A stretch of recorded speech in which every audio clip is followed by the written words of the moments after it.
여러분 안녕하세요. 자, 두 번째 시간입니다. 이번 시간에는 지난 시간에 말씀드린 것처럼 전표 입력하는 거 연습 한번 해볼게요. 여러분들 1학년 때 회계원리 시간에 가장 많이 했던 게 아마 분계 연습 많이 했을 거예요. 분계는 거래가 발생하면은 거래라고 맞다고 판단이 되면은 장부에 기입하는 과정을 말하는 건데 과거에는 그런 분계를 직접 수기로 했겠지만 최근에는 컴퓨터에 입력을 하면은 그 컴퓨터에서 뭐 거래별로 또는 날짜별로 집계도 해주고 분석도 해주고 더 정확한 정보를 만들어 줄 수 있기 때문에 전산회계 프로그램을 많이 사용하는데 그때 이제 거래 사실을 기입하는 일종의 장부가 전표라고 보면 되겠습니다. 그래서 우리 전산회계 프로그램에서 전표를 입력하는 곳은 여기 상단에 두 번째 메뉴 전표 입력 장부 있고요. 여기에 보면은 전표를 입력할 수 있는 칸이 두 개가 있죠. 일반 전표와 메인 매출 전표 이렇게 입력할 수 있는 메뉴가 두 가지가 있는데 메인 매출 전표는 부가가치세가 고려된 거래를 입력할 때 사용하는 메뉴고요. 우리 회계실무 시간에는 기본적으로 부가가치세는 고려하지 않는다라는 전제 조건으로 문제를 풀 거기 때문에 일반 전표 입력에서 작업을 하면 된다고 생각하시면 되겠습니다. 그래서 우리 자 1번 전표 입력으로 들어갈게요. 그래서 제일 먼저 들어오시면은 자 날짜를 먼저 언제 발생한 거래니 날짜를 쓸 수 있게끔 되어 있는데 자 우리 첫 시간이니까 전표 입력 첫 시간이니까 1월 1일로 치고 내려오면은 하단이 쓸 수 있도록 활성화가 되는 게 보이시죠? 참고로 여기 2를 치지 않고 그냥 1월 통째로 내려오면은 요 밑에서 이제 1일 또 쓸 수가 있는데 요건 여러분들이 편하신 대로 선택을 하시면 되겠습니다. 그래서 여러분들 지금 처음이니까 날짜를 위에서 치고 내려오는 걸로 할게요. 1월 1일 하면은 자 이제 하단에서 우리는 발생한 거래 사실을 컴퓨터에 입력할 수 있게끔 칸이 활성화가 되어 있는데 일단 여기 구분이라는 거 있습니다. 구분은 우리 전표의 종류가 크게 세 가지가 있습니다. 출금전표, 입금전표, 대체전표가 있는데 그 중에 어떤 전표니를 구분하는 칸이 구분이고요. 두 번째 코드와 계정 과목이라고 있는데 여기는 어떠한 계정 과목으로 분계를 할 건지 그리고 또 코드와 거래처라고 있는데 여기서는 어떤 거래처와 거래를 했는지 그리고 차변과 대변 있고요. 그리고 적요는 어떤 거래인지 좀 더 구체적으로 설명해주는 칸이라고 볼 수가 있겠습니다. 그래서 일단 우리는 구분부터 할 수 있어야겠죠. 그래서 아까 선생님이 설명한 것처럼 전표의 종류는 크게 자, 첫 번째 출금 전표가 있고요. 자, 두 번째는 입금 전표가 있고요. 자, 세 번째는 글씨가 좀 이상하네요.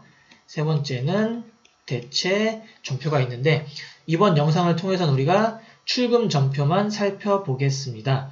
요거 다 하면은 좀 길어져서 여러분들 아마 영상 또 중간에 많이 끊을 것 같으니까 이번 영상에서는 출금 전표만 해보도록 하겠습니다.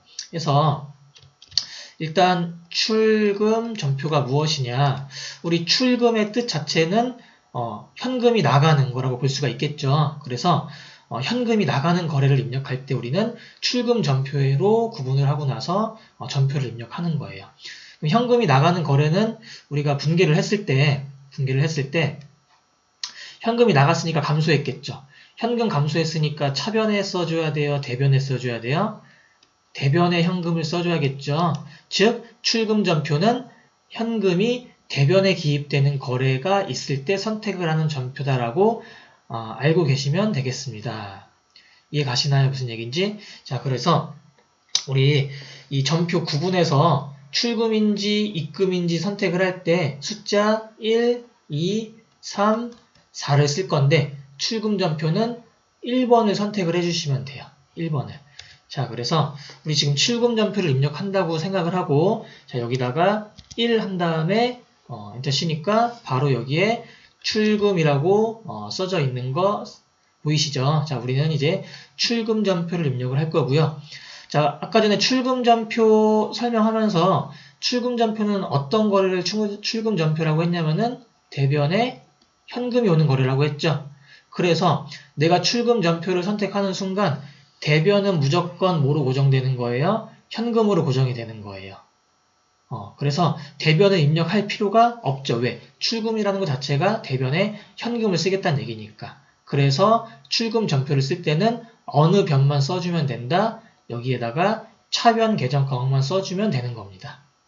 자, 우리 그러면은 구체적인 거래를 예시로 들어서 한번 출금 전표 입력을 해보도록 하겠습니다. 자, 신한은행 보통예금에 가입하고 소지하고 있던 자기합수표 200만원을 그 보통예금에다가 입금을 했다고 합니다.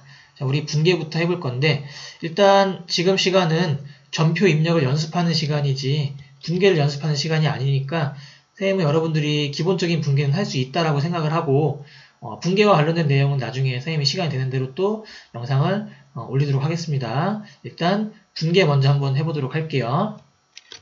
자, 신한은행 보통예금에 가입을 했습니다. 그리고 돈을 집어넣는데 보통예금에 가입하고 돈을 집어넣었으니까 보통예금 잔액은 어떻게 될까요? 증가하겠죠. 그러니까 어느 변으로 차변에 보통예금이 얼마큼 증가할까요? 200만원만큼 증가하겠죠. 그리고 그 보통예금 통장에 무엇을 집어넣냐면은 자기합수표를 집어넣는데 우리 회계원리 시간에 자기합수표 뭐라고 배웠냐면은 이거 현금채라고 배웠죠. 그래서 자기합수표 200만원 입금했다는 얘기는 내가 가지고 있던 현금 200만원 입금했다는 얘기죠. 그럼 내가 가지고 있던 현금, 우리 회사가 가지고 있던 현금은 증가했을까요? 감소했을까요? 감소했겠죠. 통장에 집어넣었으니까 현금 감소했으니까 어느 변으로? 대변에 현금 200만원 이렇게 분계가 되겠죠. 자, 차변에 보통예금 200만원, 대변에 현금 200만원. 대변에 현금이 빠져나가는 거래니까 이거 무슨 거래예요? 출금 거래고 출금 거래는 무슨 전표에 입력해요? 출금 전표에 입력하는 거였죠. 자, 우리 출금 전표 구분해서 몇 번 입력하는 거였죠? 그렇죠. 1번 입력하는 거였고요. 출금 전표 선택하는 순간 어느 변은 뭐로 고정됐어요? 대변은 현금으로 고정되는 거니까 우리 전표에다가는 어느 변만 입력해주면 된다? 차변만 입력해주면 된다고 했죠. 자, 요거 기억하면서 자, 전표 입력하는 거 마무리 해볼게요. 자, 출금 전표 선택했고요. 대변에 현금 고정됐죠? 그러면은 차변에 계정 과목만 써주면 된다고 했죠. 자, 방금 차변 뭐였냐면은 보통예금이었죠. 자, 그러면은 계정 과목 코드 치는 란에다가 보통 친 다음에 엔터 치면은 이렇게 보통예금이 써지게 되겠습니다. 자, 참고로 계정 과목마다 코드 번호를 부여받게 되었는데 코드를 외울 필요 없이 그냥 계정 과목 두 자만 쓰면은 관련된 계정 과목이 다 나오니까 여러분들은 여러분들이 편하신 대로 계정 과목 코드를 치든 이름을 쓰든 보통 이름을 많이 쓰겠죠. 만약에 차변이 당좌예금이었으면 여기다가 당좌 치고 이렇게 엔터 치면은 당좌 들어가 있는 계정 과목이 다 조회가 되겠죠. 그러면 해당되는 거 선택을 한 다음에 엔터 누르면 되겠고 아시겠지 무슨 얘기인지? 자, 지금 보통예금이었으니까 보통 친 다음에 엔터 칠게요. 자, 그 다음에 거래처는 자, 모든 거래에서 거래처를 쓰는 게 아니라 실무에서는 거래처를 다 써야겠죠. 근데 우리 연습할 때 수업 시간에는 모든 거래를 거래처에 쓰는 게 아니라 크게 두 가지 거래에서만 거래처를 쓰면 되겠습니다. 자, 첫 번째 거래는 채권, 채무 관련된 거래. 자, 채권, 채무 뭐냐면은 채권은 받을 돈, 채무는 줄 돈. 즉, 네가 누구한테 받을 거고 네가 누구한테 줄 건지 그거를 지정해 주란 얘기죠. 그래서 뭐 외상매출금이나 외상매입금, 단기차입금이나 단기대여금 관련된 거래할 때 거래처 꼭 써줘야 되고요. 두 번째, 금융 관련 거래. 보통 금융 관련 거래는 이제 은행과 거래가 되겠죠. 그래서 은행이랑 거래를 했으면은 어느 은행이랑 거래했는지 꼭 그걸 써줘야 돼요. 방금 전에 거래 보통예금이니까 은행이랑 거래했죠. 어디 은행이랑 거래했었냐면 우리 신한은행 보통예금이었습니다. 그래서 코드에다가 신한 치고 엔터 치면 마찬가지로 신한은행 보통예금이 바로 쳐지는 게 보이실 겁니다. 그런 다음에 자, 차변에는 계정 과목을 앞에 썼었으니까 여기선 이제 금액만 쓰면 되겠죠. 얼마였죠? 아까 입금한 금액이 200이었으니까 2000000에서 06개 쓰면 되는데 우리 이거 입력할 때 자, 0이 3개. 자, 0이 공이 3개가 한 번에 써지는 단축키가 더하기 키예요. 그럼 우리 지금 200만 원이니까 2000000이니까 2 더하기 누르면은 200이 입력이 될 수 있을 거예요. 뭐 이거는 강제사항은 아닌데 여러분들이 좀 더 수월하게 입력할 수 있을 거니까 이걸 활용하시면 좀 더 좋을 것 같습니다. 그러면은 다시 한번 써볼게요. 2 더하기 엔터 치니까 200만 원 되는 게 보이실 겁니다. 자, 이렇게 우리가 전표를 입력했는데 적요는 그러면은 무엇을 입력하나요? 적요는 마찬가지로 실무에서도 써줘야겠죠. 어떤 거래가 있었는지. 근데 우리 수업 시간에 적요 쓰는 일은 거의 없을 거예요. 거의 없을 거니까 선생님이 이거는 적요 꼭 써야 돼 하는 거 외에는 안 쓴다고 생각을 하세요. 근데 아마 여러분들이 지금 아마 전산회계 프로그램 보면서 쌤이랑 화면이 조금 다른 것 같은 걸 느낄 거예요. 여러분들은 아마 이 적요가 여기 거래처 바로 뒤에 있을 건데 선생님은 뒤로 빠져있죠. 이렇게 선생님 같은 경우는 적요를 거의 안 쓰니까 요걸 뒤로 빼는 구성으로 좀 바꿔 놓습니다. 화면을. 그래서 요거를 어떻게 하면 되는 거냐면은 여러분들 컨트롤 A. 자, 우리 컨트롤 A 한번 눌러볼게요. 그러면은 화면 구성을 어떻게 할지 지정해 줄 수 있는 게 있는데 기본적으로 3번으로 설정이 되어 있을 거예요.